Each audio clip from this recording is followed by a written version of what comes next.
dipersembahkan oleh Siloam Hospitals. Ya pemirsa, kembali lagi dalam Health Matters. Dokter, tadi kita sudah bahas cukup panjang ini mengenai kanker serviks. Gejalanya seperti apa sih, Dok? Itulah yang paling gampang misalnya, atau susah sebenarnya melihat gejala dari kanker serviks ini? Kanker serviks kalau pada stadium awal biasanya gejala tidak spesifik atau bisa dikatakan tidak ada gejala. Jadi nggak berasa apa-apa sebenarnya pada wanita ya, Dok ya? Pada stadium awal. Pada stadium awal. Mungkin seperti banyak yang datang dengan keputihan. Wanita pikir, oh apalagi wanita Ya, Indonesia, biasalah, keputihan oh biasalah gitu ya. normal. Kedua, mungkin bercak darah. Atau yang klasik biasanya adalah wanita akan datang ke dokter atau ke dokter kebidanan bila dia mengalami perdarahan pasca sanggama atau sudah berhubungan suami istri atau perdarahan. Kalau sudah pendarahan itu seharusnya itu tingkatannya sudah berbahaya. Betul, itulah. Biasanya sudah terlambat. Begitu dia datang dengan berdarah, dengan ini biasanya stadium sudah lebih jauh. Sudah stadium jauh. Sudah lebih jauh. Mungkin sudah stadium 3, kadang sudah stadium 4 ini. Kebanyakan di stadium 3. Jadi gejalanya memang tidak spesifik. Tidak spesifik dan pemeriksaan dini memang harus diperlukan. Ya, itulah intinya. Pencegahan dini ini untuk serviks sendiri, kalau tidak salah ada vaksinasinya, bisa dijelaskan, Dok? Betul. Jadi waktu vaksin ini belum ada di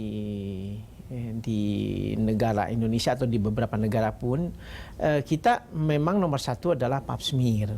Mungkin pap smear bukan suatu hal yang ini aneh lagi ya? Aneh lagi. Wanita sebetulnya kebanyakan tahu harus melakukan pap smear. Apalagi jadi, sudah artinya berhubungan seksual aktif begitu ya? Betul. Rekomendasi dari American College of Obstetrics Gynecology, paling tidak 3 tahun setelah wanita itu melakukan hubungan seksual harus melakukan pap smear.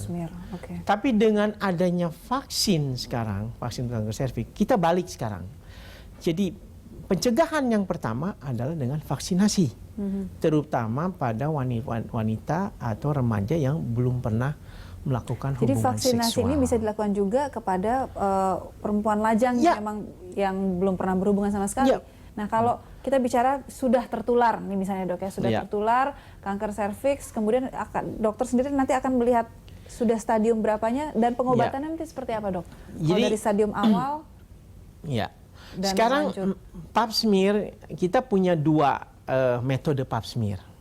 Pap smear yang pertama yang kita dari dulu lakukan secara konservatif, kita ambil jaringannya dari serviks kemudian kita smear. Yang kedua sekarang kita bisa melakukan mendeteksi virusnya sekarang, antibody virus.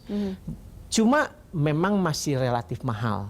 Jadi pakai sistem thin prep, liquid based cytology.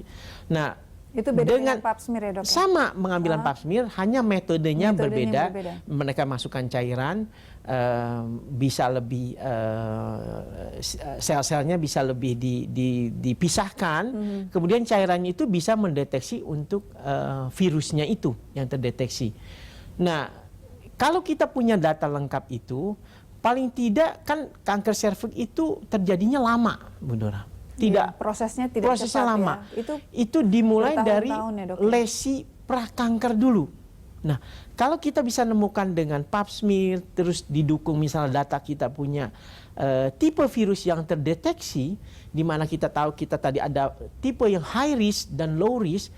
Kalau seorang wanita ini tiba-tiba selnya terdeteksi, sudah mulai ada perubahan yang tidak bagus sedikit. Kemudian HPV-nya terdeteksi juga positif. Ada HPV yang virus serviks tadi ya, Dok? Itu ada pemeriksaan lanjutan lagi dengan kolposkopi kita teropong.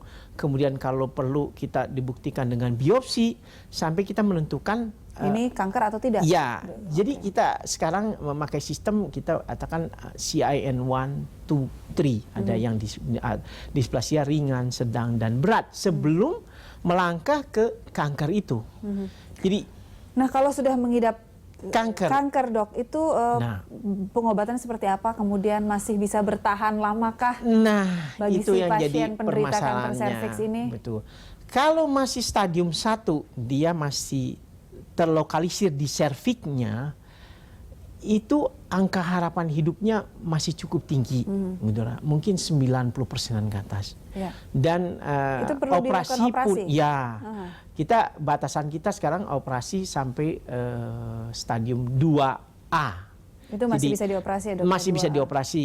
Jadi kalau masih stadium 1 mungkin baru simple hysterectomy, kita katakan baru masih sederhana operasinya. Tapi kalau sudah kedua, dia sudah ke vagina bagian atas tapi belum ke dinding panggul, kita bisa lakukan hysterectomy radikal. Itu yang melakukan, Itu apa, Dok? jadi lebih luas daerah operasinya. Itu yang melakukan juga subspesialisasi lagi dari obgyn, bagian onkologi. Tapi itu operasi cukup sulit, berat sekali, dan biasanya komplikasinya lebih banyak, lebih kompleks, banyak. Betul, lebih banyak. Lebih menyebar kemana-mana Iya, ya, Dok, ya? operasinya lebih lama, lebih sulit, dan komplikasi lebih banyak. Nah, kalau sudah stadium 3 atau 4, 3 dia sudah ke vagina bawah, sudah ke dinding Sudah panggul, kemana-mana menyebar. atau 4 dia sudah ke kandung kemih, ke rektum dan luas. Sudah mengganggu organ lainnya. Iya, Dok, ya? itu biasanya kita lakukan kemoterapi dan radiasi. Jadi prinsip dasar di kesehatan adalah mencegah lebih baik daripada mengobati. Itu memang harus dipahami betul. Dan ini terus terang bukan tanggung jawab semata-mata kita dokter kebidanan ataupun para medis, tidak. Ini memang sebetulnya tanggung jawab bersama. Ya. Terutama memang dari pemerintah Kita dalam harapkan hal juga ini. nanti ada program lah dari pemerintah untuk vaksinasi kanker serviks. Ya, itu yang sedang kita ajukan pada pemerintah, bahwa karena WHO merekomendasikan kalau suatu negara mampu memasukkan vaksinasi atau imunisasi ini pada program imunisasi nasional, itu sangat-sangat dianjurkan. Dan itu bisa menekan jumlah dari penderita kanker serviks. Jelas. Ya. Karena negara-negara maju itu angka kejadian kanker serviksnya sudah menurun sangat rendah, jauh, ya. sudah rendah, karena mereka screeningnya bagus, vaksinasinya sudah berjalan. Kita dengan pemerintah sebetulnya sudah mempunyai program dengan BPJS, itu semua di cover itu oleh BPJS pun. Walaupun di fasilitas kesehatan tingkat pertama itu bisa dilakukan itu. Hanya hal gampang sekali. Berarti memang perlu kesadaran dari khususnya perempuan untuk memeriksakan lebih awal lagi terkait dengan khususnya ini kanker serviks ini yang berupa virus masih bisa diobati dan masih bisa diberikan vaksinasi ya. Pemirsa, sampai di sini kebersamaan kita dalam Health Matters. Jika Anda memiliki pertanyaan menarik seputar topik selanjutnya seperti tertera di layar, Anda dapat mengajukan pertanyaan melalui akun Instagram serta Facebook Siloam Hospitals. Pertanyaan yang menarik akan kami bahas dalam episode berikutnya. Saya Dora Edward undur diri. Sampai jumpa.